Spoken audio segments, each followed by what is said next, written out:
السلام علیکم ورحمۃ اللہ وبرکاتہ۔ قبول اسلام کے سلسلے کی یہ پہلی کڑی ہے۔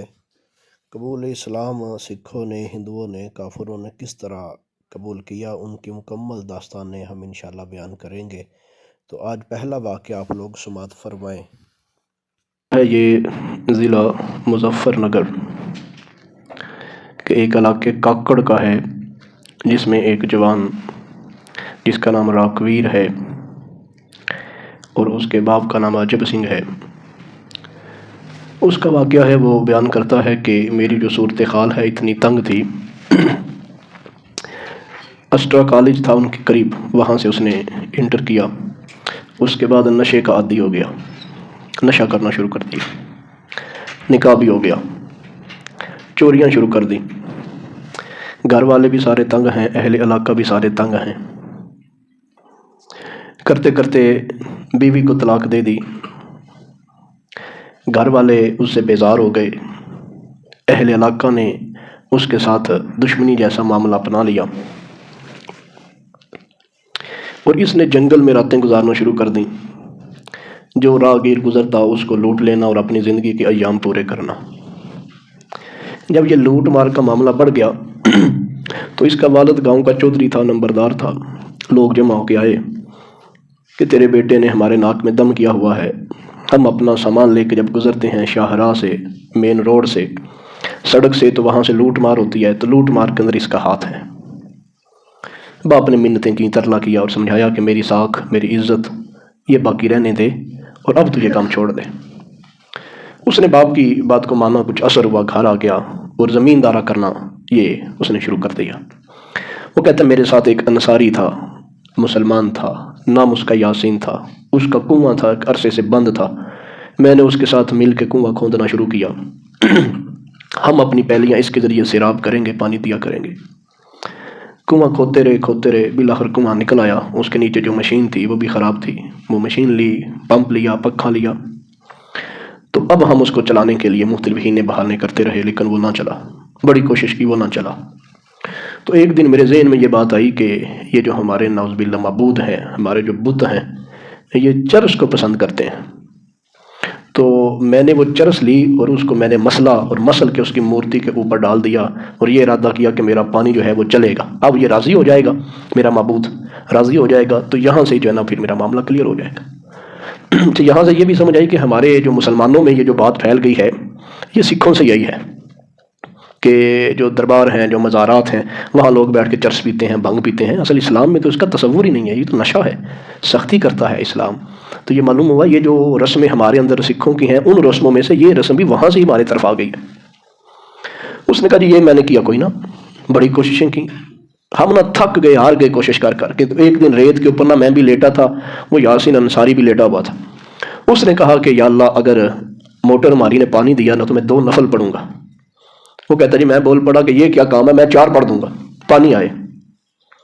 تو خدا کا کرنا ایسا ہوا کہ جس وقت پانی آیا، تقریباً 2.5 میٹر اس نے لکھا کہ اتنا تیز پانی جس طرح جمپ کر کے جاتا ہے، تو 2.5 میٹر تک اس کی جو تھی وہ لہر تھی، اتنا تیزی سے وہ پانی اس نے دیا۔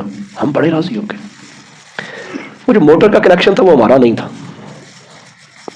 اب اس کی وجہ سے گاؤں والوں نے دیکھا تو جن لوگوں کا وہ کنیکشن تھا وہ ہمارے خلاف ہو گئے کہ نہیں ہم آپ کو اجازت نہیں دیں گے، آپ کو اپنا کنیکشن الگ سے کروانا پڑے گا۔ تو وہ یاسین کہتا ہے اس کو کہ اللہ نے ہماری مراد کو پورا کر لیا ہے، اب ہم جو ہے نا وہ نفل ادا کر لیں۔ اس کا ٹھیک ہے۔ تو وہ بھی گیا، تو اس کو بھی غسل کروایا گیا، وضو کروایا گیا۔ جس وقت وہ پہنچا مسجد کے دروازے پہ، اس نے کہا یار مسلمان ہی ہو جا، اللہ نے کتنا کرم کیا ہے۔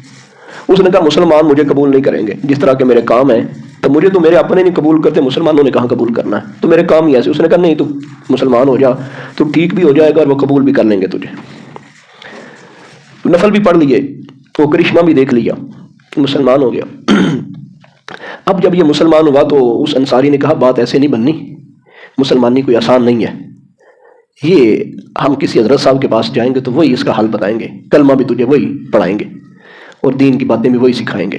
وہ قریب شہر تھا، وہاں پہ چلے گئے، تو وہاں پہ گئے تو ان کو جو آتا تھا دین کا مسئلہ مسائل وہ انہوں نے سمجھا دیا اور اس کو کہا کہ اب تیرے لیے ضروری ہے کہ تو دین کے بقیہ احکام کو سیکھ، پھر تیری اصل مسلمانی ہوگی، وگرنہ خالی کلمہ پڑھ لیا ہے اس کا تجھے کیا فائدہ ہونا ہے، تجھے تو اسلام کے احکام کا نہیں پتہ، اسلام تو بڑا اعلیٰ مذہب ہے۔ اس نے کہا جی کر لیں جو مجھے کرنا، میں تو پہلے گھر سے فارغ ہوں، جنگلوں کے اندر رات گزارتا تھا، اب یہ ارادہ کیا تھا کھیتی باڑی کا، تو وہاں اللہ رب العزت نے مجھے جو ہے وہ راہ ہدایت عطا فرمائی، اب آپ جیسا کہتے میں کر لوں گا۔ انہوں نے کہا جی تجھے علم دین سیکھنا ہوگا پھر بات بنے گی۔ کہاں سیکھیں جی؟ وہ مظفر نگر بھیج دیا جی، وہاں چلے جاؤ جی۔ کہتا جی میرے پاس پیسے کوئی نہیں، میں گھر سے جاتا ہوں، اجازت بھی لے کے آتا ہوں اور پھر میں جاؤں گا۔ گھر گیا تو باپ کو نہ بتایا، والدہ کو بتایا کہ اب تو آپ بار بار مجھے کہتے تھے گھر سے نکل جا، میں مسلمان بھی ہو گیا ہوں تو میں جا رہا ہوں اب۔ وہ کہتا جلدی جلدی، والدہ نے کہا اچھا تم کھانا وغیرہ کھا لے، تو وہ مزہ بھی تو لے آیا، وہاں سے بھی ہوا، تو سدھرنا تو کوئی نہیں ہے، جس طرح کا تیری عادتیں ہیں، جس طرح کا انداز ہے، تو نے سدھرنا کوئی نہیں۔ کہتے میں چلا گیا، تو میں جب وہاں پہ پہنچا تو وہاں معلوم ہوا کہ حضرت صاحب نہیں ہے جن کے پاس مجھے بھیجا گیا تھا۔ میں کوئی 7 دن انتظار کرتا رہا، پھر وہ آئے، پھر انہوں نے میری تربیت کی اور مجھے مختلف کلاسوں کے اندر بٹھا دیا اور مجھے ایک سلیبس مرتب کر دیا کہ یہ چیزیں جو ہے نا وہ فلاں فلاں استاد سے تو پڑھ لینا۔ استادوں کی بھی ان کے قریبی صورتحال تھی تو وہ بتا دیا فلاں استاد تجھے یہ پڑھا دے گا، وہ یہ پڑھا دے گا۔ اب یہ ذمہ داری لگا دی تو مجھے انہوں نے کہا کہ اسلام نکلا ہے سلامتی سے اور ایمان نکلا ہے امن سے، تو یہ 2 چیزیں ضروری ہیں، سلامتی اور امن۔ ہر بندہ تجھ سے سلامت رہے اور ہر بندہ تجھ سے امن میں رہے، یہ تیرا ایمان ہے۔ اور پھر تو نے اپنی سٹوری سنائی ہے نشے کے والے سے، اسلام کے اندر تو نشہ حرام ہے، اور باقاعدہ اس نے لکھا کہ مجھے اس نے کہا کہ تو وڈیرے خاندان کا ہے، جس وقت تم لوگ کسی چیز کا ارادہ کر لیتے ہو تو اسے پایا تکمیل تک پہنچا دیتے ہو۔ اب یہاں بیٹھ کے یہ ارادہ کرو کہ نشہ نہیں کروں گا، تیرا یہ ارادہ تجھے نشہ چھڑوا دے گا۔ اس نے کہا جی حضرت نے ہاتھ دیا اور پھر میرا ہاتھ پکڑا اور کہا کہ میرے ہاتھوں میں ہاتھ دے کے یہ وعدہ کر کہ نشہ نہیں کروں گا۔ اس نے کہا میرے لیے تھا تو بڑا مشکل کہ ایک عرصہ ہو گیا تو نشہ میں کیسے چھوڑوں، یہ کوئی آسان کام تو نہیں تھا، لیکن حضرت نے جس طرح مجھے سمجھایا تھا نا کہ تو چاہے تو ایک پہاڑ کو بھی اپنے ارادے سے ایک جگہ سے دوسری جگہ پہ کر سکتا ہے، تو میں نے کہا یہ ضرب المثل تو سنی ہوئی ہے، ارادہ تو بڑی چیز ہے، لیکن کہا تو ارادہ کر، اور انہوں نے وعدہ بھی لے لیا۔ تو میرے دل کے اندر نا یہ بڑا آیا کہ حضرت نے کتنی محبت کی ہے، مجھ سے وعدہ بھی لیا ہے، ہاتھوں میں ہاتھ ڈال لیے ہیں، ارادے کا بھی کہہ رہے ہیں، تو میں نے ارادہ کر لیا۔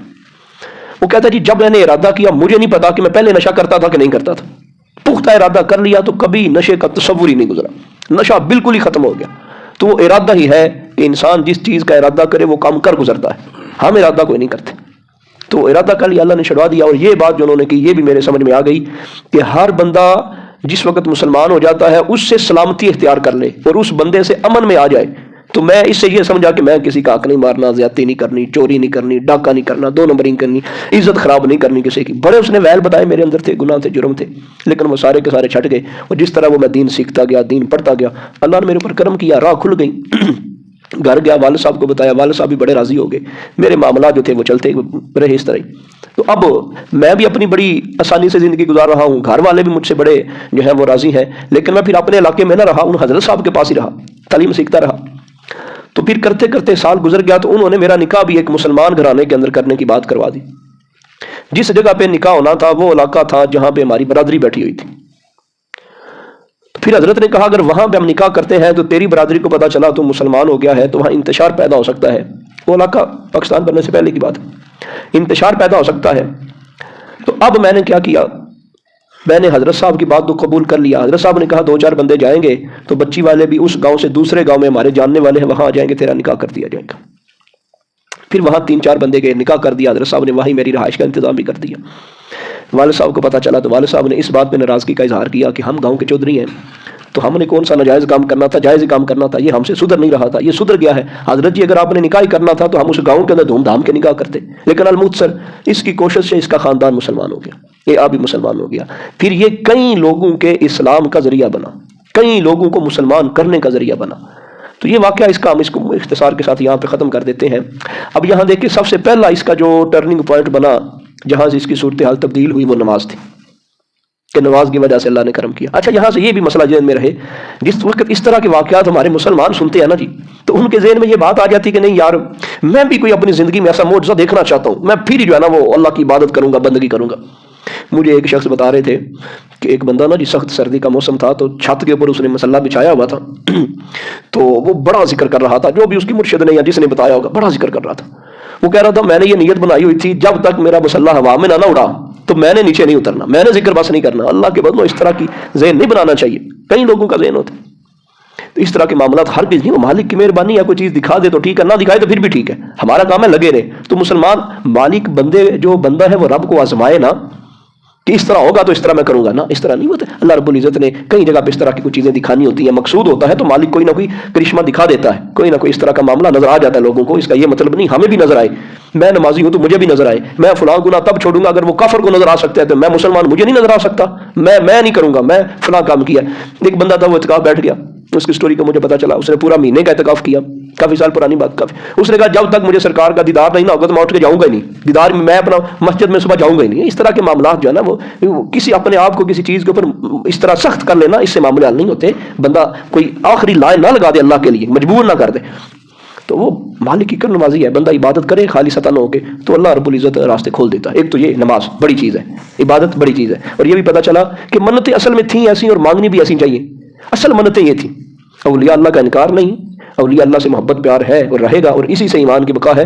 ہمارا انداز ہی چینج ہو گیا نا جی، جب بھی کسی بندے کو مشکل ہوتی ہے میں فلاں پیر صاحب کے فلاں کروں گا، فلاں پیر صاحب کے فلاں کروں گا، فلاں پیر صاحب کے فلاں کروں گا۔ اصل ہی منت یہ تھی کہ میں اللہ کی عبادت کروں گا، میں بندگی کروں گا، میں روزے رکھوں گا، میں جو ہے وہ قرآن کی تلاوت کر لوں گا، میں فلاں نیکی کا کام کر لوں گا، اصل یہ منت تھی۔ تو اس طرح کی تو یہ منت مانی تو کام ہو گیا، تو معلوم ہوا کہ چھوٹے موٹے معاملے اڑ جائیں تو بندہ اس طرح کی نیتیں کر لے تو اللہ تعالیٰ کرم فرما دیتے۔ دوسری اس واقعے سے ہمیں جو بات پتہ چلی کہ مسلمان کا اصل معنی یہ ہے کہ ہر بندہ اس سے سلامت رہے اور ہر بندہ اس سے امن میں آ جائے، کسی کو تکلیف نہ دے، کسی کو ستائے نہ، تنگ نہ کرے، کسی بندے کے ساتھ زیادتی نہ کرے۔ اور تیسری بات ہمیں یہ پتہ چلی کہ انسان مرد مسلمان جب بھی کسی چیز کا عہد کر لے، وعدہ کر لے، عزم کر لے، ذہن بنا لے، وہ بڑے سے بڑا کام وہ ہو سکتا ہے۔ یہ جب کسی نے کہا تھا نا ضرب المثل کے طور پہ، انسان ارادہ کر لے پہاڑ کو دوسری جگہ پہ کر سکتا ہے، ہلا سکتا ہے۔ حالانکہ یہ بات بڑی ہے، انسان کی عقل میں نہیں آتی، لیکن یہ بات اسی طرح ہی ہو گئی کہ انسان کا پختہ جو ارادہ ہے، عزم جو ہے، وہ ہر معاملے میں اس بندے کا ساتھی بن جاتا ہے اور وہ کر سکتا ہے۔ اگر ہم یہ ارادہ کر لیں ہم نے پوری 5 نمازیں پڑھنی ہے، صف اللہ میں پہلی تکبیر کے ساتھ پڑھنی ہے، ارادہ پختہ کر لیں ہم پڑھ لیں گے۔ ہم یہ ارادہ کر لیں کہ میں نے ہر روز تہجد میں آدھا گھنٹہ پہلے جاگنا، ہم جاگ لیں گے، عزم ہی نہیں کرتے، ارادہ ہی نہیں کرتے۔ اور پھر یہ ہے چوتھی بات اور آخری بات کہ علماء کا کردار دیکھیں۔ اصل اس سارے معاملے میں جو بھی ہے، کلمہ تو ہم نے بھی کئیوں کو پڑھایا ہوگا، کئی لوگ ایسے گزرے ہیں آپ نے قریب دیکھے ہوں گے، فلاں عیسائی تھا تو مسلمان ہو گیا، فلاں کافر، لیکن وہ جہاں پہ تھا وہاں ہی رہا بس۔ لیکن یہ کسی کاریگر کے پاس اس کو بھیجا جائے کہ اب وہ اس کی چھانٹی کرے، اب اس کو سمجھائے، دین کی تعلیم اس کے پاس آئے گی تو کمال ہو جائے گا۔ دین کی تعلیم انہوں نے کیا کیا؟ دین کی تعلیم، اور پھر اس بندے کے ذریعے کئی کافر مسلمان ہو گئے۔ جب کافر جا کے کسی کافر کو سمجھائے گا نا جی، ان کی عقل میں بات زیادہ آئے گی۔ سکھ کسی سکھ کو جا کے سمجھائے گا نا جی، اس کی عقل میں وہ بات زیادہ بیٹھے گی ہماری نسبت، وہ ساری ان کی باریکیاں ان کے سامنے کھول کے رکھے گا۔ تو ہمارے اندر جو کمی ہے وہ دین کی طلب اور دین کے علم کے حصول کی ہے، وہ کوئی نہیں ہے۔ ہم مسلمان ہو کے بھی حاصل کوئی نہیں کرتے، ہمارے اندر جذبہ ہی کوئی نہیں۔ وہ دیکھا نا جی، پھر رکاوٹیں تو آتی ہیں، باقاعدہ اس کو انہوں نے خط لے کے دیا، سرٹیفکیٹ ہوتا تھا اسلام قبول کرنے کا، وگرنہ یہ بڑے سخت معاملات تھے ہندوستان میں کہ بندے نے اسلام قبول کر لیا ہے اس کی سند ہونی چاہیے۔ اب بھی ہمارے ملک کے اندر بھی ہے وہ سرٹیفکیٹ، لیکن وہاں اس کی بڑی پابندی تھی۔ پھر انہوں نے قربانیاں دی، پھر مسلمانوں کے ساتھ اس کا نکاح بھی کر دیا، پھر اس کو رہائش بھی دی۔ ایسے کہنا نہیں خالی کلمہ پڑھا دو بس ذمہ داری ختم، ایسے معاملہ نہیں ہوگا۔ کلمہ پڑھا کے تو پھر کلمے کے تقاضے پورے کروائے جائیں، پھر اصل وہ مسلمان ہوگا۔ اللہ پاک رحمت فرمائے، عمل کی توفیق عطا فرمائے۔ الصلاۃ والسلام علیک یا رسول اللہ وعلی آلہ